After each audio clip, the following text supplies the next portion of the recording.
Hello दोस्तों, study with trust में आप सबका स्वागत है। जैसा कि आपको पता है, हम आने वाले एचटेट एग्ज़ाम के लिए सीटीपी की एक सीरीज़ कर रहे थे, जिसमें हम इसके सारे इंपॉर्टेंट टॉपिक कवर करने वाले हैं। और इसी सीरीज़ में आज का हमारा जो टॉपिक है वो है पियाजेज़ थ्योरी ऑफ मोरल डेवलपमेंट। आज हम करेंगे पियाजे का जो नैतिक विकास का सिद्धांत है। इससे पहले हम कोहलबर्ग का जो नैतिक विकास का सिद्धांत है वो कवर कर चुके हैं। कोहलबर्ग से पहले जीन पियाजे ने मोरल डेवलपमेंट की थ्योरी है वो दी थी, लेकिन जो कोहलबर्ग की थ्योरी है वो ज़्यादा फेमस हुई थी, वो ज़्यादा इंपॉर्टेंट है, इसलिए हमने पहले वो कवर किया है। और आज की इस वीडियो में हम कवर करेंगे पियाजेज थ्योरी ऑफ मोरल डेवलपमेंट। पियाजे की मोरल डेवलपमेंट थ्योरी है, नैतिक विकास का सिद्धांत है, इससे ज़्यादा इंपॉर्टेंट पियाजे की जो थ्योरी ऑफ कोग्निटिव डेवलपमेंट है वो हम पहले ही कवर कर चुके हैं। तो अब हम शुरू करते हैं आज का हमारा topic, Piaget's theory of moral development.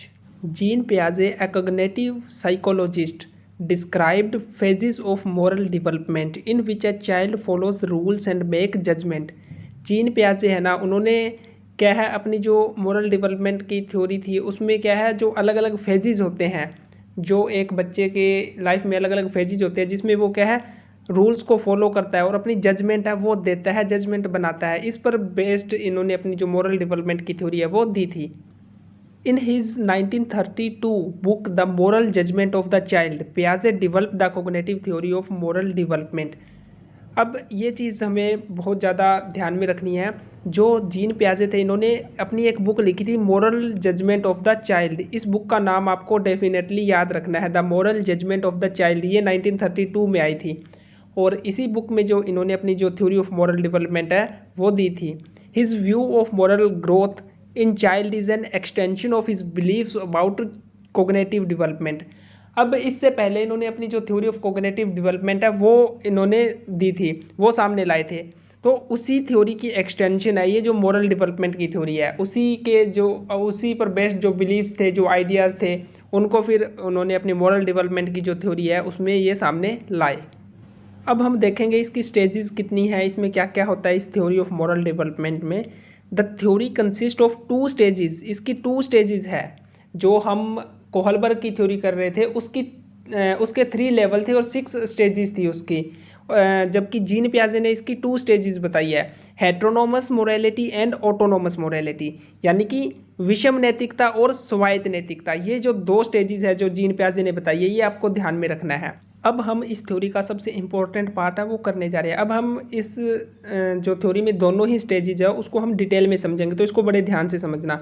अपनी जो फर्स्ट स्टेज है वो है हेट्रोनोमस मोरालिटी। इसको मोरल रियलिज्म भी बोलते हैं, प्रायत नैतिकता की अवस्था हिंदी में इसको हम बोलते हैं। Children between the ages of 4 to 7 or 8 years often go through the period of heteronomous morality, also known as the moral realism। यानी कि बच्चे जिनकी एज होती है 4 साल से लेकर 7 या 8 वर्ष तक, तो वो सारे बच्चे हैं वो हेट्रोनोमस मोरालिटी है इस स्टेज से निकलते हैं। Children in this stage view rules as unchangeable and imposed by authorities. ये बात बहुत इंपॉर्टेंट है। जो हेट्रोनोमस मोरालिटी की जो स्टेज है इसमें बच्चों को क्या लगता है, जो रूल है ना वो अनचेंजेबल है, उनको चेंज नहीं किया जा सकता, वो अपरिवर्तनीय है, उसमें परिवर्तन नहीं लाया जा सकता। और क्या है, एंड इम्पोज्ड बाय अथॉरिटीज़, और वो क्या अथॉरिटी के द्वारा हम पर थोपे गए हैं, ऐसा जो बच्चे होते हैं उनको लगता है, जो हेट्रोनोमस मोरालिटी की स्टेज है इसमें। अब और क्या होता है इस स्टेज में, the children believe that breaking the rules leads to punishment regardless of the intentions behind the action. अब देखो, अब बच्चों को क्या लगता है कि जो रूल है ना वो एब्सोल्यूट है, उनको चेंज नहीं किया जा सकता, वो उन पर इम्पोज किए गए हैं, थोपे गए हैं। तो अगर वो रूल को ब्रेक करेंगे तो उनको क्या पुनिशमेंट मिलेगी। Breaking the rules leads to punishment, अगर वो रूल तोड़ेंगे तो उनको सज़ा मिलेगी। Regardless of the intentions behind the action, उनको रूल तोड़ने की सज़ा मिले ही मिलेगी, चाहे उसके पीछे का इंटेंशन कुछ भी हो, चाहे उन्होंने अच्छे के लिए रूल ब्रेक किया हो, ऐसा उनको लगता है। उसका जो इंटेंशन है वो मैटर नहीं करेगा इसमें। तो ये बच्चों को लगता है कि अगर वो रूल तोड़ेंगे तो उनको पुनिशमेंट तो मिलनी ही मिलनी है। In this stage morality is external, इसमें जो मोरालिटी होती है वो एक्सटर्नल होती है। In this stage children's intention does not matter, ये जो अभी मैंने बताया कि उसकी जो इंटेंशन होती है बच्चे की वो मैटर नहीं करती। इसका मैं एक एग्जांपल आपको देता हूँ। A child who does not hit their sibling because they are afraid of getting punished by their parents.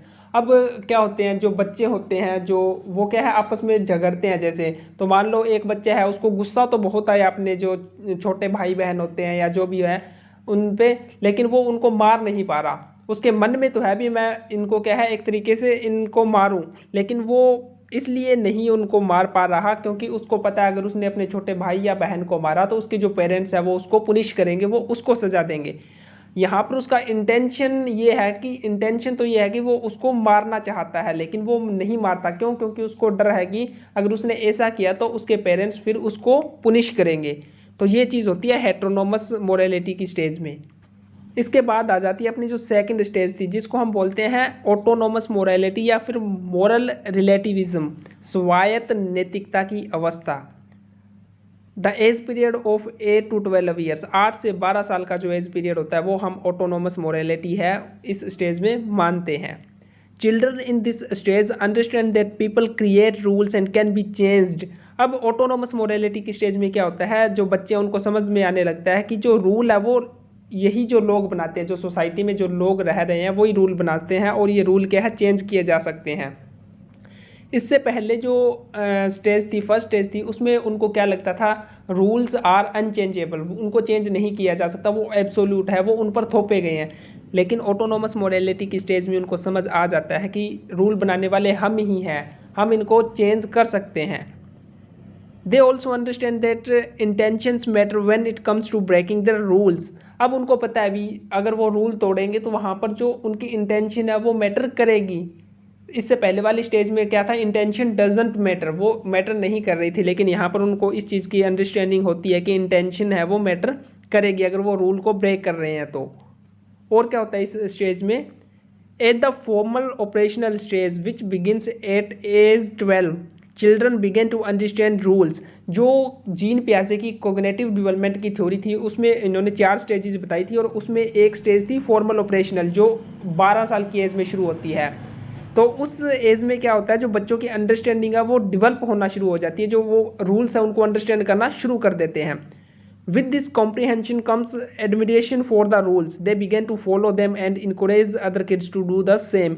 अब जो बच्चे हैं वो रूल्स को फॉलो करने लगते हैं, उनको एडमायर करने लगते हैं और बाकियों को भी कहते हैं कि आप भी ये जो रूल्स हैं इनको फॉलो करिए। और इस स्टेज को हम कोऑपरेशन की जो स्टेज है इस नेम से भी हम इसको जानते हैं। और इस स्टेज में क्या होता है, मोरालिटी इज़ इंटरनल। जो मोरालिटी होती है वो क्या होती है, इंटरनल होती है। जो फर्स्ट स्टेज थी उसमें मोरालिटी क्या थी, एक्सटर्नल थी। इसका एग्जांपल अब देखो, a child who does not hit their sibling because they understand that it is wrong and would hurt their sibling's feeling.